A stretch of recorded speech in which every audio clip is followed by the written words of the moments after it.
The federal court has emphasised in a ruling that it has found, quote, in no uncertain terms that widespread election fraud took place during the vote. Know that the fraud has been acknowledged and confirmed by the judge. It took a search and rescue crew 2 hours to get there because teams aren't on standby during evenings and weekends. It is such a busy day today because the Conservatives are screwing up, gaining speed, and making our job so easy. You know what? I was getting kind of worried because they were going to take a summer break. Yeah, like we wouldn't have any material. General dancing around the studio, and yes, indeed, styling while we do it. You're tuned into Radio Free Canada. Thanks for being with us. I'm Darren Howard. I'm Robert Nisbet. And I'm Kendra Cooper. We've got some major stuff coming up, and we're jumping right in on Stephen Harper's Nightmare, bringing you clips about robocalls. A top court in Canada has confirmed that the election in 2011, which led to the victory of Stephen Harper's government, was fraudulent. The federal court has emphasised in a ruling that it has found, quote, in no uncertain terms that widespread election fraud took place during the vote. The ruling also states that there was an orchestrated effort to suppress votes during the election campaign by a person with access to the Conservative Party's database. Accordingly, the Council of Canadians has called on the Conservative Party to investigate the issue. It says anything less at this point would be a cover-up on behalf of the Conservatives. Joshua Blakeney is our correspondent with me now live from Calgary. So, Joshua, are you going to see a follow-up of this? Are we going to see an investigation? Hi, Homer. Well, there have been calls by members of the opposition for a royal commission to investigate allegations of election fraud, but the Harper government obviously is seeming quite unwilling to delve into allegations that its own government might be resting on an illegitimate foundation. And we see now that, you know, basically it's a highly corrupt political system in this country, as is the case in the United States. And yet these are the very countries that are preaching around the world to countries like Iran about elections and about democracy. I mean, it's quite timely that this should come out to coincide with the Iranian elections that are coming up, because we know that the Harper regime will be meddling and delving in and scrutinizing the outcome of the Iranian election. This coming from a government which itself has been more or less proven now to be implicated in election fraud. Yeah, I'm afraid I've got to stop you because we've run out of time. Big thank you there, Joshua Blakeney, our correspondent, live from Calgary. And you know, the funniest part about all of this is the world is watching. Yes, they are. Yeah. Okay, without exception, Press TV has picked this up. Amazing that the Harper government turns around and just slams the Iranian government and Muslims and then doesn't expect the world to pay attention. Okay? Yeah. It's really getting quite comical, actually. Yeah. Well, he comes out with that statement with Peter Mansbridge. Muslims are our most dangerous, terrorist threat. And he's so scared of Iran getting the bomb. I know. And then Press TV, Middle Eastern Radio TV, just says, by the way, you have no credibility whatsoever. No kidding. And wait a minute, doesn't Pakistan have nuclear bombs? And are they not a Muslim nation? Yeah. Okay. We're not making a lot of logical sense here, but as we discussed off air, right now, all of their institutions are dying right in front of us. Yeah, absolutely. Okay? The RCMP has no credibility to enforce law. We've got a Senate that's a joke, okay, has no other purpose than giving people lifetime checks. Weren't they going to reform the Senate? Wasn't that one of the things he campaigned on? Well, as the bits are falling, we'll pick them up from the bottom, right? Yeah. And there may be some things we have to reform, and there may be some things where we have to start a revolution. Yes. But, I mean, it's up to us. Oh, wait a minute. I have a question. What does our Senate do? Yeah. What is their function? Do not ask. Second thought, okay. Right? Yeah. Don't ask questions you don't want answers to. Okay. Men in Black 3 philosophy coming for us for the Senate because they do nothing at all. No. Okay. But the archaic medieval system says they're the representatives of the Queen. The Governor General is the representative of the Queen. They run the show. They got to stay there. But I seem to remember that Harper stacked the deck with conservative senators as well. Gee whiz. Let's run one from a Canadian point of view here because we got it. A federal judge has found there was electoral fraud. The misleading calls about the locations of polling stations were made, and that the purpose of those calls was to suppress the votes of electors. No surprise to Sean Lukey, who got one of the robocalls at home. it was fraud. They knowingly did this. It's not clear who they are.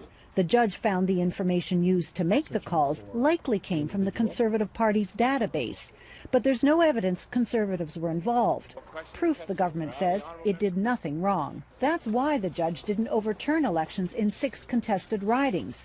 No evidence that the fraud actually stopped people from voting.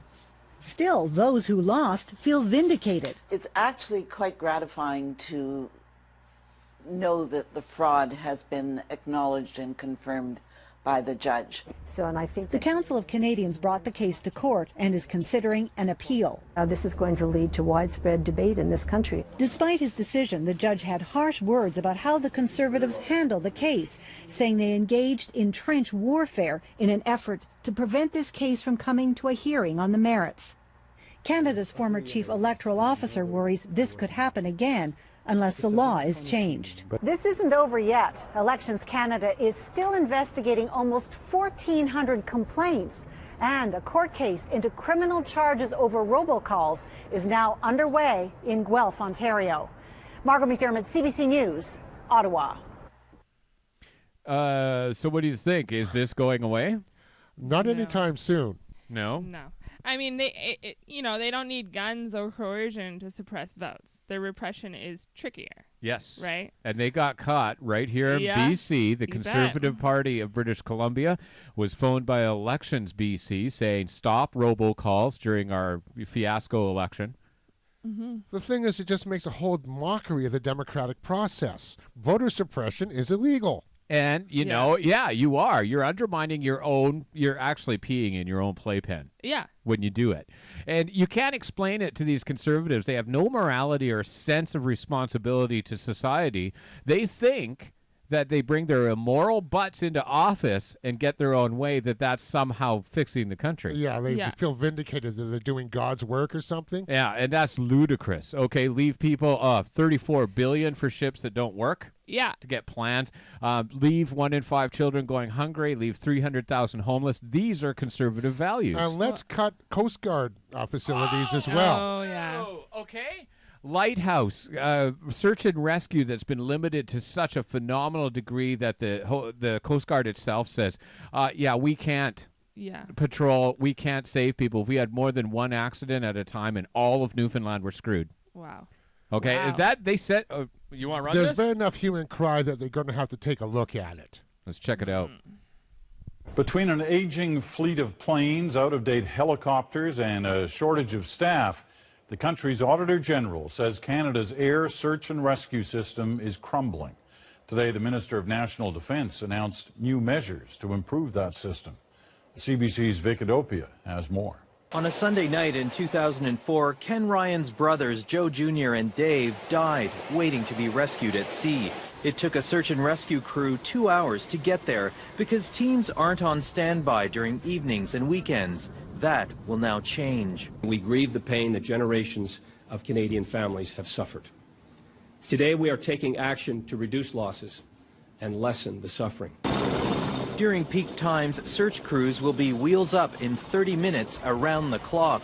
The changes also include a $16 million tracking satellite system. Aircraft where they have But nothing about the biggest and most costly problem highlighted by the Auditor General, replacing an aging fleet of search planes. McKay says he's working on it. Anybody that thinks or would suggest that I have not been pushing to get fixed-wing search and rescue aircraft since I became minister in 2007 hasn't been paying attention. The Auditor General's recommendations go beyond planes. He's calling for additional staff, extra training, and more equipment.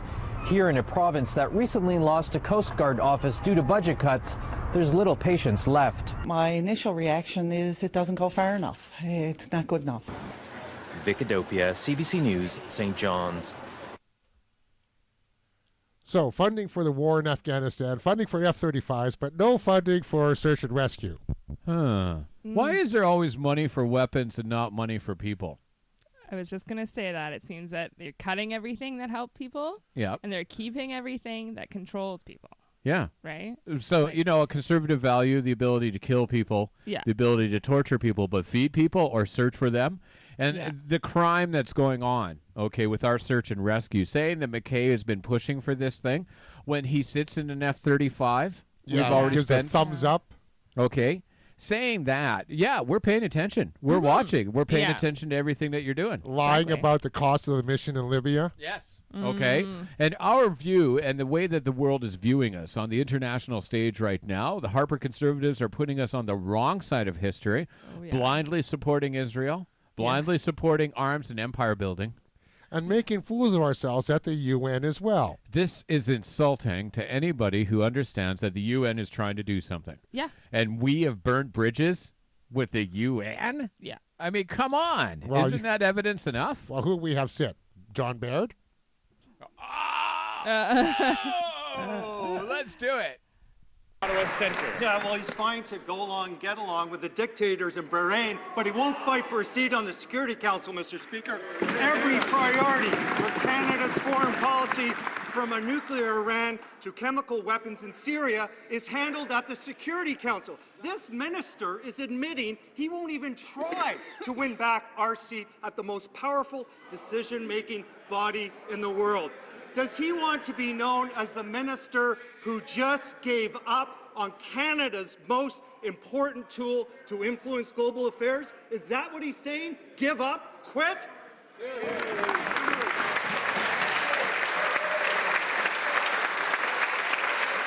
the Honourable Minister of Foreign Affairs. I'll tell you what I'm going to give up is I'm going to give up on this critic.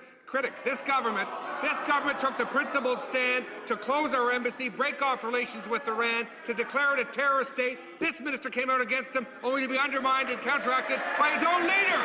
His own leader supported this government, and he didn't. Order. The Honourable Minister of Foreign Affairs still has the floor. Order. The Honourable Minister of Foreign Affairs still has the floor. Order. Mr. Speaker, this government is always prepared to stand up, to do what's right, to speak up on behalf of Canadian values, to speak up on behalf of Canadian interests. That's something, Mr. Speaker, that the NDP will never understand. They are with the go-along to get-along crowd. Yeah. But if we take a look at the logic... You know, it's almost like being in a bad movie. All these cabinet ministers and prime ministers and premiers, they all look like idiots. I mean, you wouldn't bring that argument to the front of a bar because a guy at the end of the bar would go, you're full of it. Yeah. And call you on it. But you're in the House of Commons.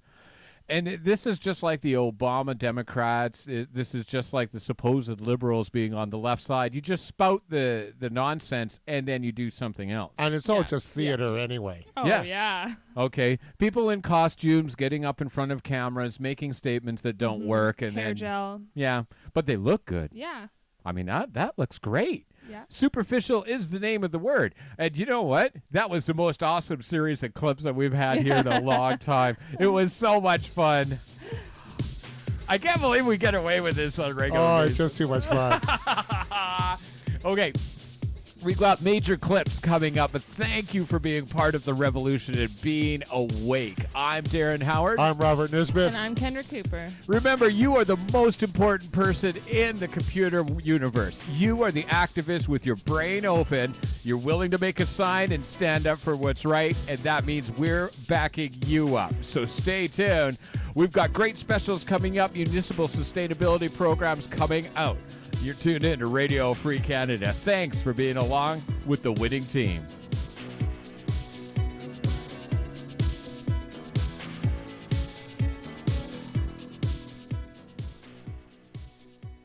Canada used to have what is called a social safety net. That net used to consist of welfare and UI checks, and it ensured that people would not have to steal to live. But now there are no effective social safety nets left, except for the richest of the rich. How does it work? Well, it's pretty simple. Major corporations are awarded subsidies, tax breaks, and eased regulations, and you are not. Not convinced? Just remember that you pay 65% of your wages in taxes, and Canadian banks, corporations, pay no taxes at all. But things are changing. From Egypt to Toronto, from Victoria to Halifax, people are winning battles by standing up for what is right. People like me and you. On January 28th, we are asking you to go to your city hall at 12 noon all across the country. Spread this video around and stand up against corporate welfare and get our safe streets back in in an effective way.